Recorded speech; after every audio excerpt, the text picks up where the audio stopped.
Well, in the previous episode, we learnt about the necessity of clutches and how they work, their principle of working. Continuing our discussion, in this episode, we will talk about the cone clutches.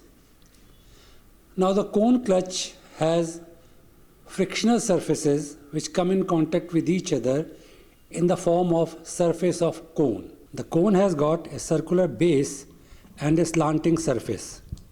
If we look upon the elevation or front view of the cone, the angle made by the slanting surface at the apex is known as cone angle. So this is the diagram of cone clutch, and we will describe it later, but for the time being you can see that it has got conical frictional surfaces which come in contact with each other. Before we move on to the details of this diagram, let us try to understand how the force acts on this frictional surface. So we have to refer to this diagram which shows the conical surfaces and the force acting on it. We have already seen that the force acts along the axis of the shaft. So it is shown here as P. You find that half cone angle is shown as alpha. I think you can notice it. Now force P is acting axially, and we have representation of it as shown in the diagram. Then you find that this can be resolved into horizontal and vertical component, that is H and Q. Now Q is the force that is acting perpendicularly to the frictional surface. Now this is a simple diagram which shows that the force P has been resolved into two components, and perhaps it is not difficult to understand that the angle between H and Q is equal to alpha, that is half cone angle. Now if we find out relation between Q and H, and I may remind you here that H is equal and opposite to P. So H is equal to P, and we find that we have the relationship between Q and H in the form of Q is equal to H upon sine alpha. I don't think it is very difficult to understand.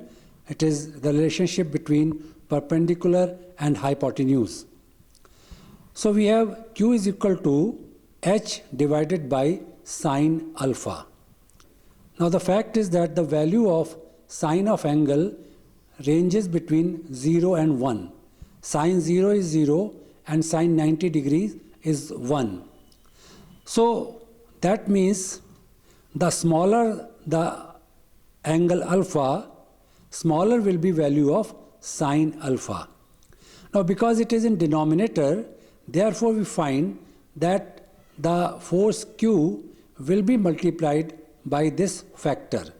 So we have rather higher magnitude of force that is available to us at the frictional surface, acting perpendicular to the frictional surface and causing the friction which transfer the motion from engine shaft to the clutch shaft. We are calling it clutch shaft. This is the output shaft of the clutch. So you find, and in the figure you can refer, left hand side shaft is your engine shaft, and on right hand side we have clutch shaft where we are getting the output. So we find by using the conical surface, the force exerted on the frictional surfaces which causes the transfer of motion becomes more. The magnitude by which force increases depends upon the half cone angle alpha. So of course we have to decide about the best possible smallest angle alpha so that we can have higher magnitude of force available for the transfer of motion on the conical surface. Now we move on to the figure which describes the cone clutch. Now this figure you can find on the left hand side we have engine shaft, and the end of this shaft is in the form of female cone, which you can find. It has been shown in section here. The right hand side has got clutch shaft which has got splines. Splines are provided when we want to have relative motion axially, but we don't want any relative motion as far as rotation is concerned. So rotational motion is along with the shaft or the other component, but we can have axial motion in the splines. So you find splined clutch shaft, which is actually the shaft where we are getting the output.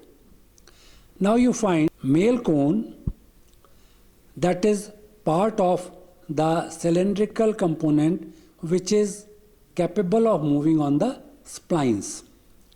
Now this male cone, as you find, has got frictional surface on the outer side, and this has been shown in section here. So this whole thing can move about the axis along the shaft in the splines provided. Also you find that we have another shaft which has got spring, then a bearing. Now this spring provides the required force that we have seen earlier in the diagram as P. Now when this spring is released, so it exerts force on its own, and this causes the movement of male cone towards left, bringing in contact the frictional surface which has been provided on male cone.